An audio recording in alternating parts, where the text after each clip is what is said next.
Alumni for 2016-2017. We are here to honor several of our winter's blizzards. These individuals were selected by a committee from a number of successful alumni. These honorees are here to share their accomplishments with all of us. Our first honoree is Dr. M. and Dean Callahan.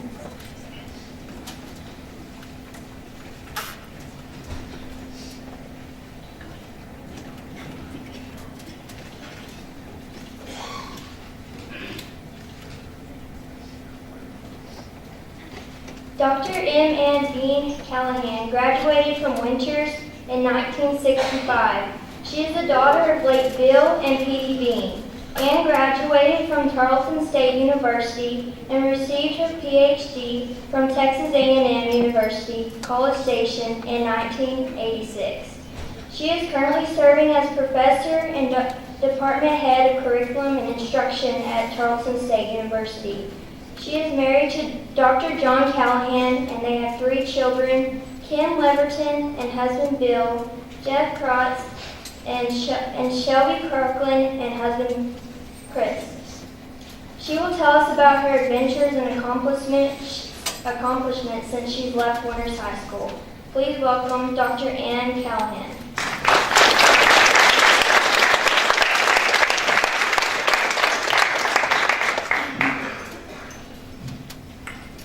First of all,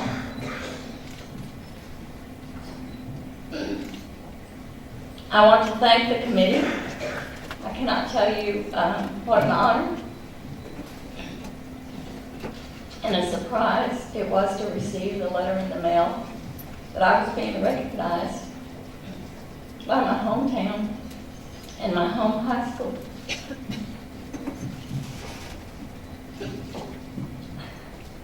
I promised myself that I was not going to get emotional this time. But you don't know what it means to be standing here in front of you on a stage that I cannot tell you how many times I was on before in many, many different roles.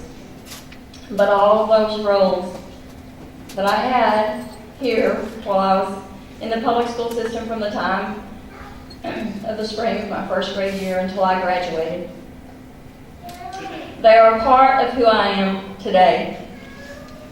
And I would not be who I am today and what I am today if it was not for the values that I took from this community and this high school. They are what have kept me on this path, this journey that has taken me to where I am today. And what I would say to each of you sitting in this auditorium today, it takes choices, living with the consequences of the choices that you make, redefining your path, redefining your goals. Keep that determination and grit that I know that each of you have within your hearts. The value of hard work, faith, and family, and the blue and white will take you on that journey wherever you choose to go. I was asked last night at the dinner, when I lived here in 1965, yeah, I know, you can figure out how old I am now, what I wanted to do and where I thought I was going. My answer at the time, I hope, is very different than the young ladies in this audience today. It was to be a wife, a mother, and then a nurse.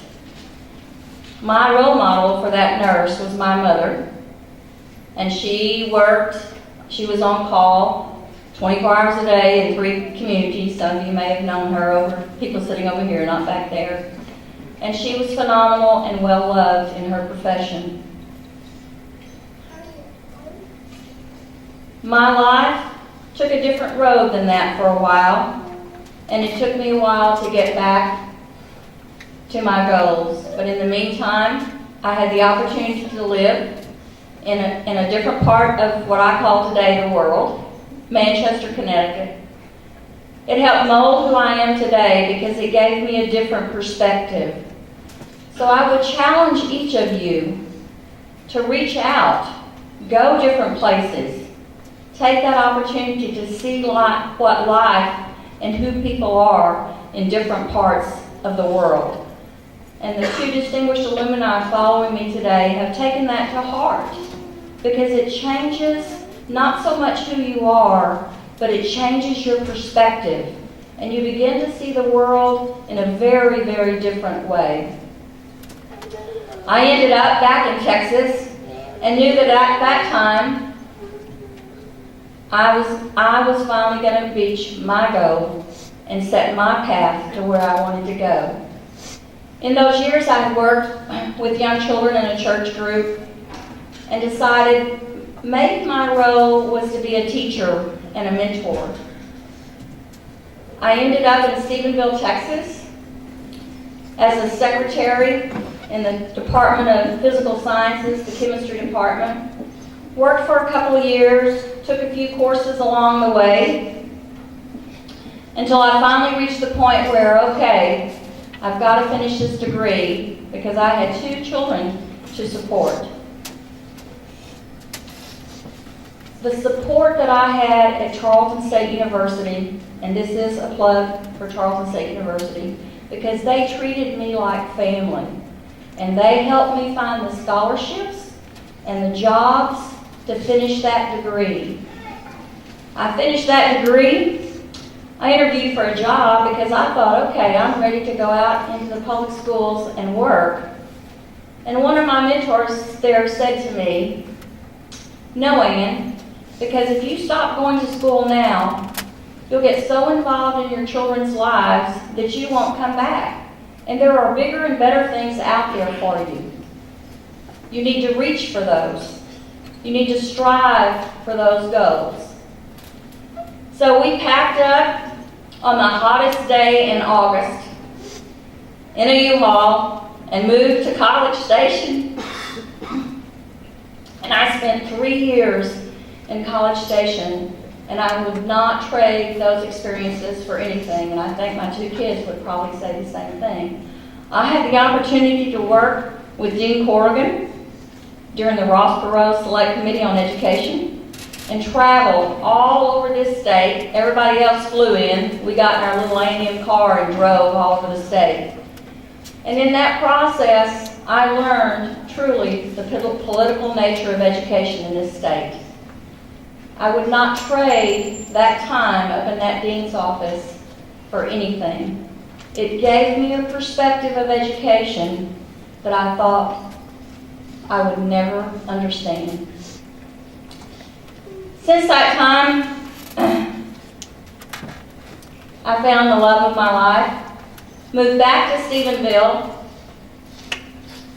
taught 4th grade in Granbury, Texas, before Granbury exploded and became the community that it is.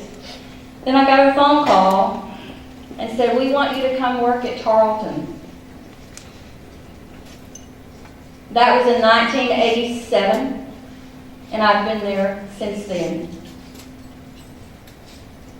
in some type of administrative position. I thought I was stepping down this year as the head of the department. Then somebody came and knocked on my door and said, "We need you somewhere else at Tarleton." So I'm now serving as Director of Developmental Education. But my passion is, and always has been, teaching. The pleasure that I get from my children and my grandchildren doesn't change how I feel when they walk across their stages of life, or how I feel when I watch those students that I've worked with for 3, 4, and sometimes as long as 10 years to get that degree.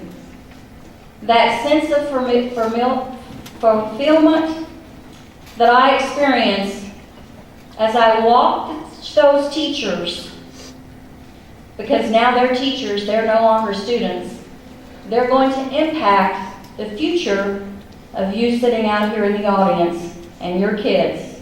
And my measure for whether or not they're safe to practice, are they safe to practice with my grandkids today? You have to have a passion for whatever you choose to do. The last few years, I've been asked to move up into administrative positions at the university with very little contact with students, and I have turned those down because I know my passion lies in the classroom, working with students. And that's what I will continue to do until I no longer have those butterflies in my stomach when I walk in to that first day of class. My challenge to each of you today is to know that you have choices in life. What I would ask you to do is find your passion and choose your passion. And thank you again to my family for their support. All the teachers here at Winters High School who I could name, and you wouldn't even know who they were, and the impact that they had on my life today. This community, because I found out I couldn't do anything and get away with it, because somebody called my daddy before I got home and told him what I had done. The church that I attended in here in town that supported me and helped give me and support the faith that takes me each day today. So thank you to this community, to my family, and to those who have supported me and helped me all my life. Thank you very much.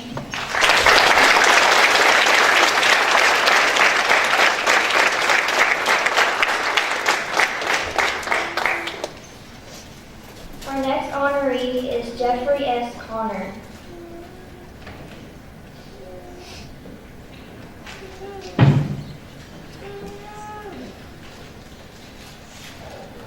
Jeffrey S. Connor graduated from Winters in 1981. He is the son of Michael Connor and Pamela Underwood. Jeff graduated from Texas State University in 1985 with a BA in International Studies and from the University of Texas Law School in 1988 with a Doctorate of Jurisprudence. He served as Texas Secretary of State and in other government spots. He practices law in Austin and is the director of the Clements Center for National Security. Please welcome Jeffrey S. Connor.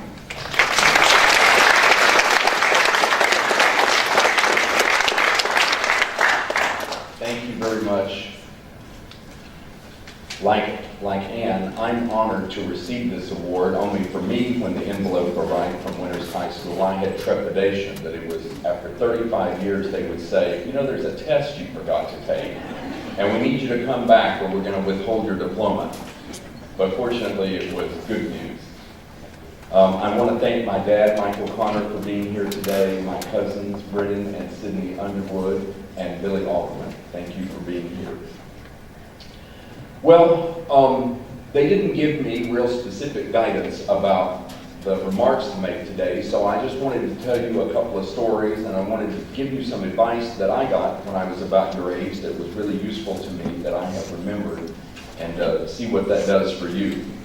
You know, the high school, it has changed, but there are many parts of it that are the very same. You know, I've been in this auditorium so many times. I used to like to look at the annuals in the library, so we would look back at the classes from the 70s and the 60s and the 50s, and although hairstyles and fashions and all would change, the rooms still pretty much looked the same, and the outside of the building looked the same. I think it looks more different now really because of technology. And one big improvement is air conditioning, because it was an unair conditioned high school in the late 70s to 81 when I went here. So in this room, there were these giant windows, 10 or 12 feet tall, and you would raise these windows way up in order to get some cross breeze, although sometimes there wasn't any. And so we would sit here and for different programs.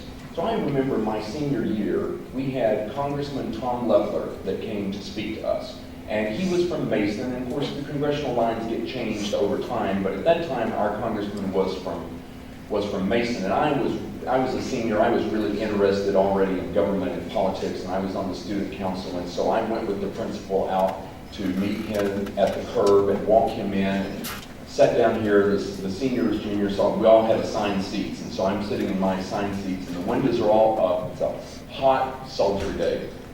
And he's standing at the podium right in the center, and he's giving a speech. Well, behind me, I didn't see it, but that one window just suddenly came crashing down.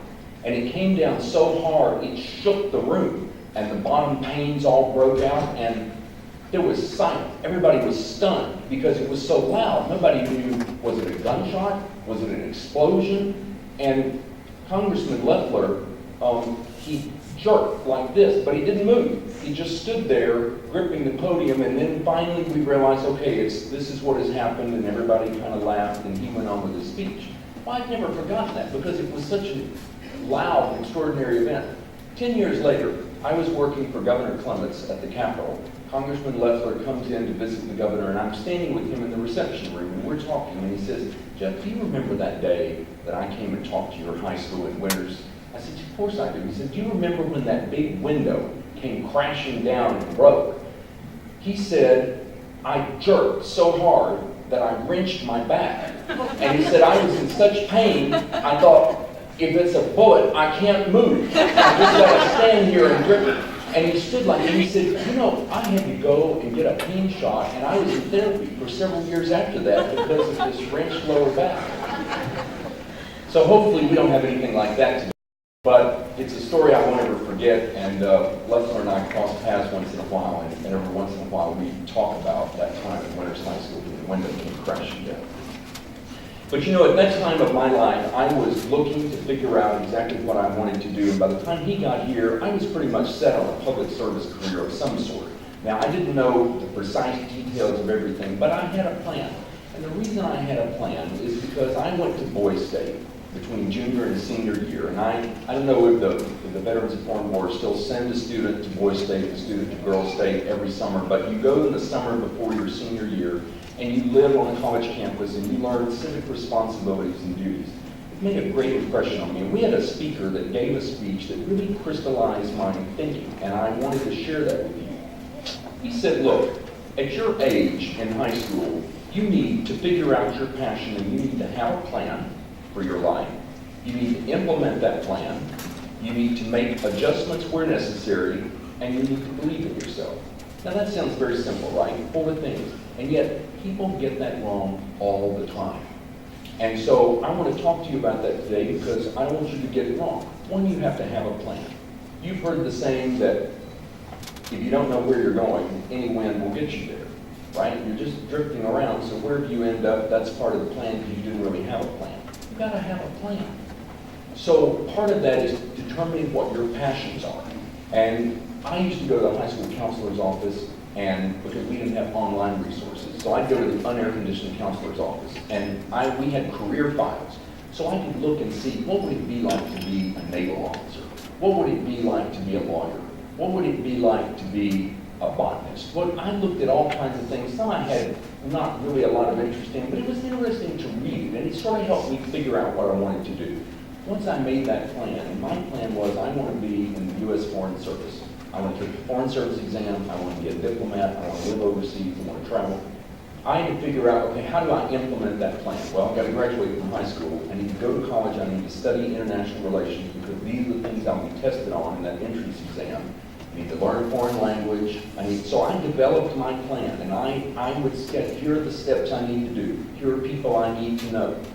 And I continued that through college. Now, once I got to college, in continuing that plan, I got a foreign internship with the British government. So it was a prestigious internship. I was going to spend my senior year in London, take 2 classes at the University of London to finish my degree requirements, and work at the British Parliament every day. So I went to the Palace of Westminster every day. Thoroughly enjoyed that time. Margaret Thatcher was Prime Minister then. Ronald Reagan was President of the United States. Soviet Union still existed. It was exciting, but before I went, I was already starting to think in terms of an adjustment to my plan because I thought I need an advanced degree in order to advance in the Foreign Service. Should I get an MBA? Should I get a master's degree? Maybe I could get a law degree. And I spent time talking to people. I finally decided I think I should go to law school I'm at least going to take that exam and preserve my options. If while I'm in London, I'll make a decision. I took the LSAT exam, sent off my applications, took the Foreign Service exam, moved to London. So it was while I was in London that the letter came from UT. We didn't have email notifying me that I had been accepted. And so I went to law school, and from there, and I don't have time to tell you all this story, but got distracted into state government, which I thought was very exciting, working on campaigns and doing that. So I had to make adjustments. The fourth thing, which is the most important, because none of the three will work without it, is to believe in yourself. You've got to be confident. You have to think big thoughts. You have to think about what you really want to do, and you have to believe that you can go and do it. You're going to find, you may already have this in high school, but not, you're certainly going to have in college, you're going to have negative people. And negative people that will say, you know, you can't do that, this is too hard, that's not realistic, you don't have that capability. Get away from those people. Figure out what you want to do and have faith in yourself that you can go and do it. And you will be able to do it. And every little milestone that you come across sets you up to be able to do the next one. Avoid negativity. Now, the last thing I want to tell you, and I want to tell you a story in order to illustrate this. I go out and I give a lot of speeches in my life and career, but I used to give a lot more when I was still a state official. And so I got an invitation just a year ago from the Chamber of Commerce in Lubbock, Texas. They said, come and talk to this trade group about cotton exports and the Asia-Pacific Free Trade Agreement. And so I was going up there. Well, meanwhile, the law school learned that I was coming. So they said, while you're in town anyway, come to the law school and speak to the Federalist Society, the Conservative Law Student Society. It's not big. It's usually 25 to 30 people. But if you're in town anyway, could you spare us some time? I said, of course I'll do that. So I go to the law school first for a lunch speech. They bring me in. I'm expecting 25 to 30. They bring me to a big auditorium classroom, and it's full. There's at least 100, maybe 120 students in there. So I'm very pleased about this. All these people have come out to hear what I have to say. So I give my speech on whatever the topic was.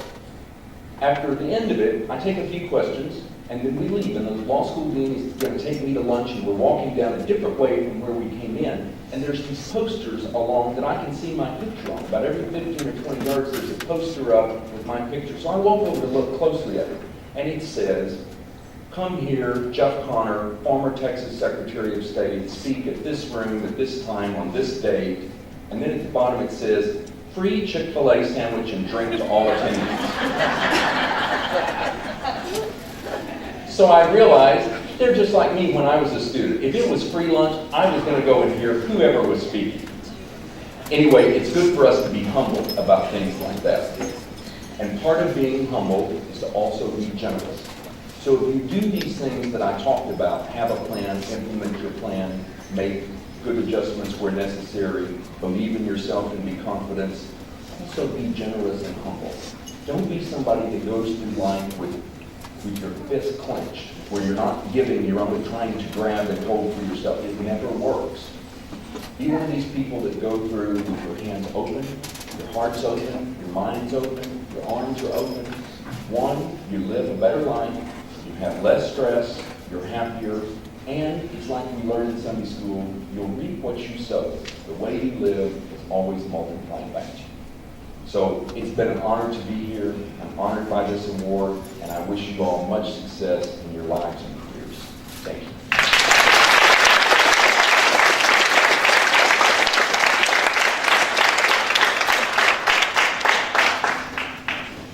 Our next honoree is Lieutenant Colonel Russell Paramore.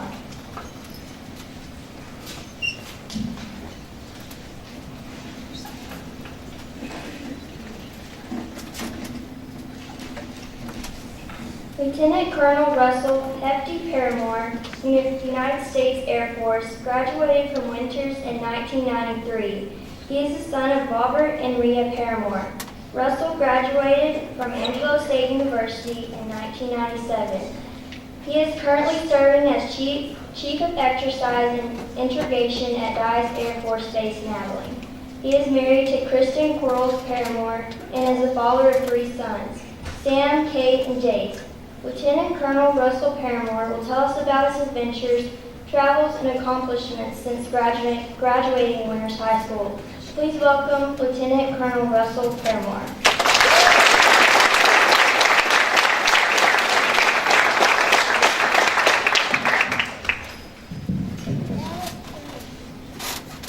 think I need a taller podium, but I'll fix the microphone. So I want to say what an honor it is. I know that might sound like the Grammys, but I do need to go through a long list of folks, and I know I'm going to miss some folks that I say thank you.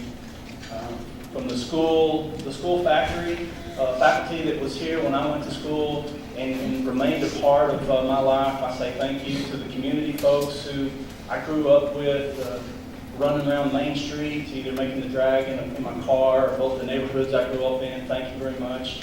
I continuously, over 19 years of military service, credit my parents for what they've done and how they helped me become a man, and join the service and what I've done, and then support me afterwards. And my family now, my wife, who's with her mother there in Arkansas, I just have to say thank you. So, and there's people that I've missed that I see in the crowd and were a huge part of my life. So I just want to tell you that it is a huge honor. I'm also honored to be sitting here with two other distinguished alumni who I feel that their accomplishments, I mean, they greatly outweigh what I've done, and that just says, you know what, don't stop. You know, I'm not going to stop. I still have a ways to go. Relatively young, I graduated from the class of '93, and I think we had one of the bigger classes at 56, but it is a huge honor, and I appreciate that, and feel good about sitting up there with these distinguished alumni.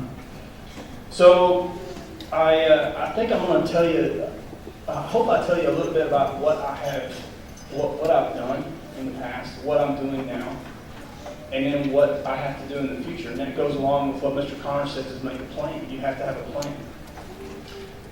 I started out here at school and worked my way up. I don't know if y'all are doing it now, but used to, you sat at the back of the auditorium here, and you had to, you only hoped you could make your way up to the front, and that seemed like that was going to be years and years before you ever made it up to the front. And I don't know if y'all still work your way through that, but I remember sitting here wearing my jersey too. Is there a number 75 out there?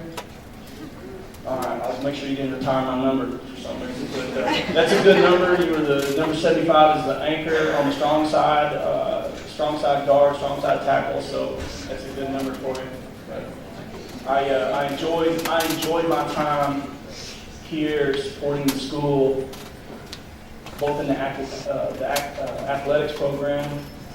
I was part of the FFA with the ag department, showed cattle, and I really enjoyed all of that. Now that's what I did in school. There was UIL. I remember going through a mathematics UIL competition, competed with the band. Couldn't help it. My mom loves music, and so I think I played the piano, drums, tenor saxophone, and baritone during the marching season. So did a lot there. All the different things I did, that was in school. In the community, I appreciated, and I took with me what I did downtown and around with the farmers. I know I've helped farm a lot of the land around here with a couple of different farmers, learned my way around equipment.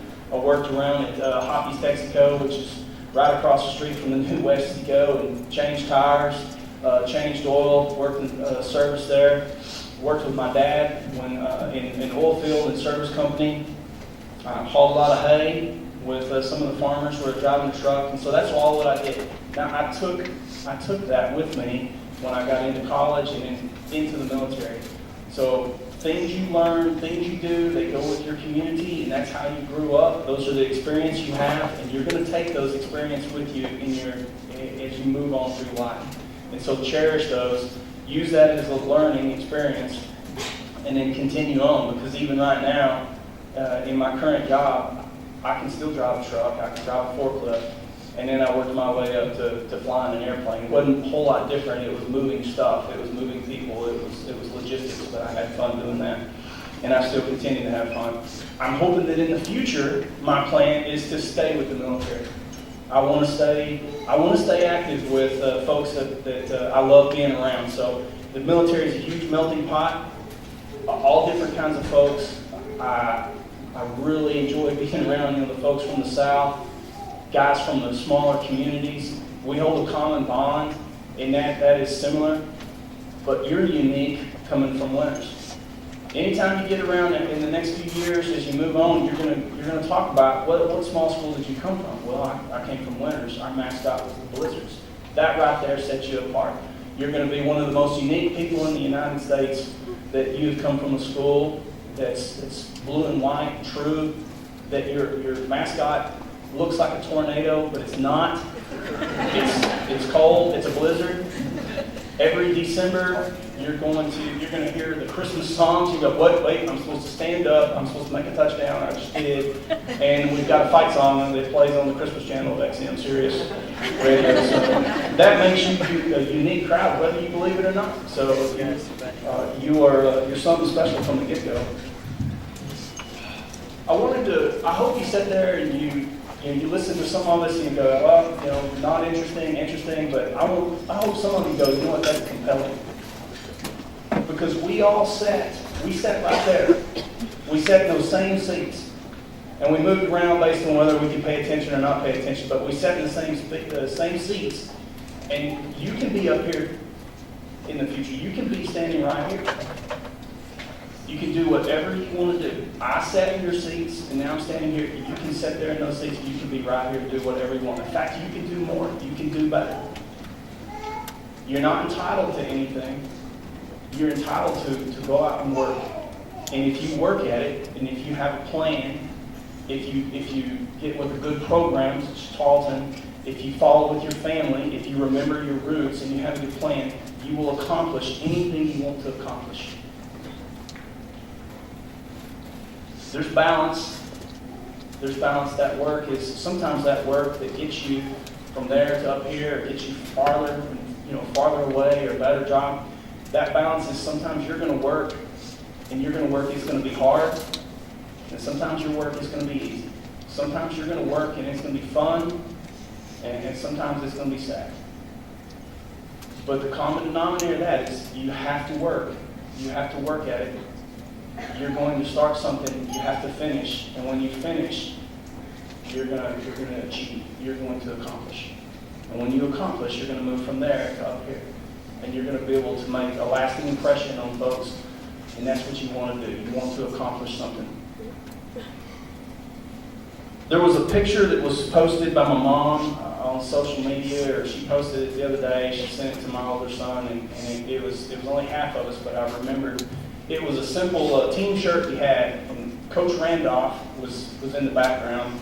Bill Ballou, Bill Waller, so if I date myself, probably I'm a freshman, maybe I'm a sophomore in there based on the people who are there. David Roman. I think we were in track. And we had a simple word, it was compete. That's all. There was no fancy phrase. Ballinger, they used to have fancy phrases. We don't reset, we reload. Hamlin had it back in black or something, I don't know. Just a simple word that says compete.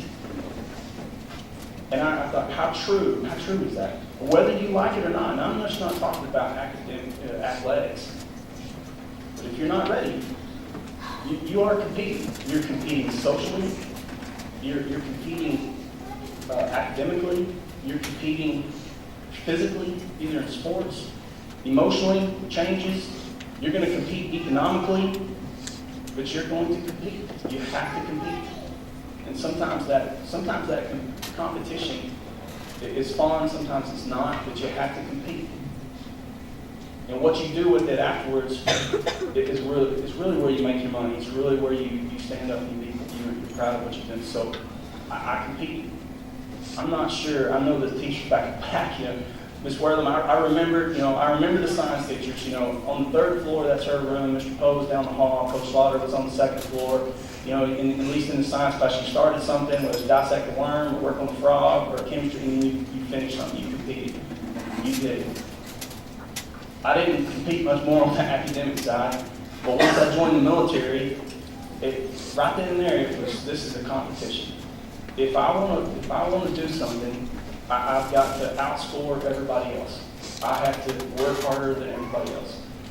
I have to, if I want to fly C-130, I have to earn that choice. And so it was a competition. When I fly around, particularly here, this is my second assignment at Dodge Air Force Base, and I've had folks ask, you know, well, you joined the military, well, didn't you want to just move off and go see the world? I did, I have.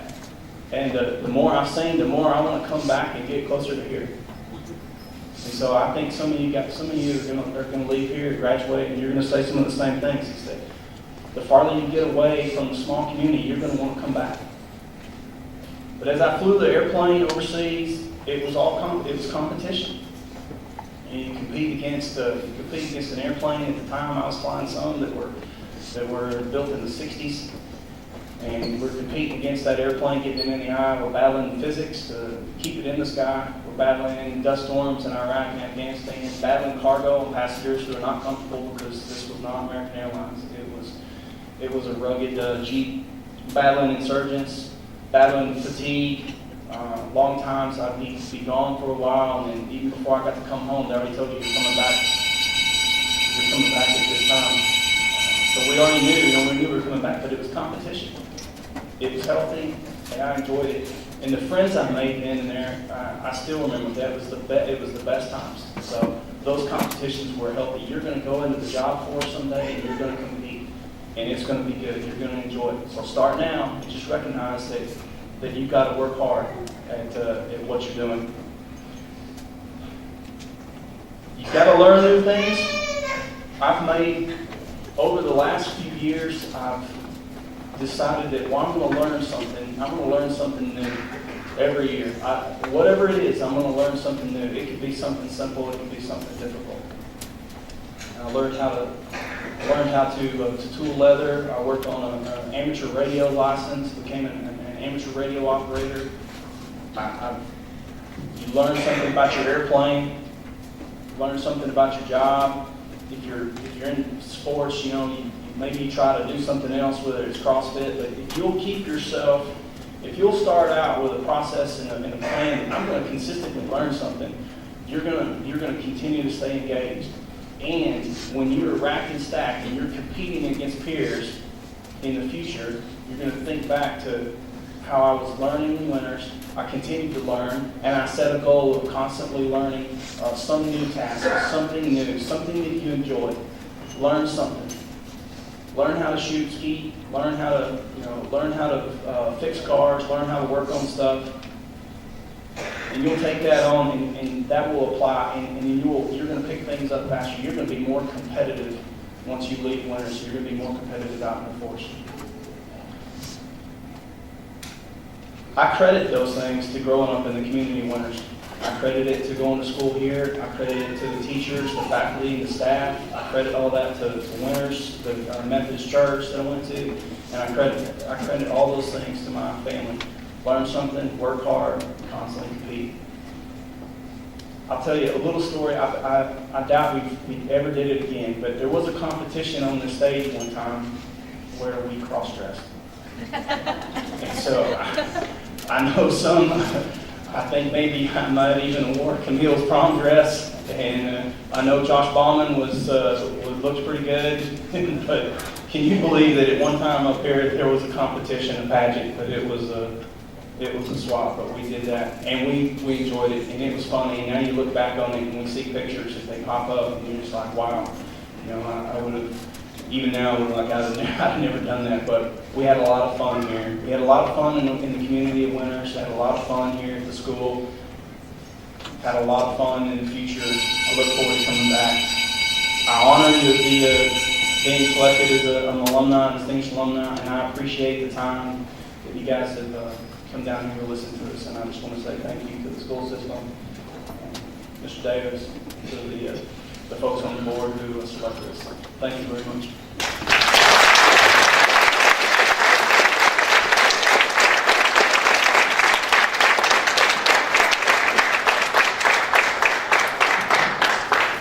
I want to thank all of y'all for participation in this. This is an honor. And when you get that letter at the house, it was exactly like that. You're out of here for like, I won't say how many years, a couple of years. and you get that letter, and you say, Dad, Jim, I'm going back home, and they really want me there. I mean, that's a big deal. Just for them, let me hold up your hand to all those people that have a career plan. Hold them up. That already have a career plan and got some kind of choice out there. All right, let's put them back down. Out of that group, how many are planning and taking steps to get ready for college? Put those hands up.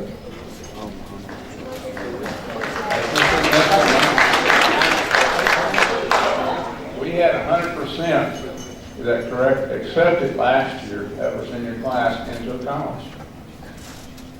You can leave here and you can become somebody. You can stay here and become somebody. If you leave here and never come back, you leave this place and we're left without you. You need to have plans to come back, to visit, if that's all it is within it, to become part of this community.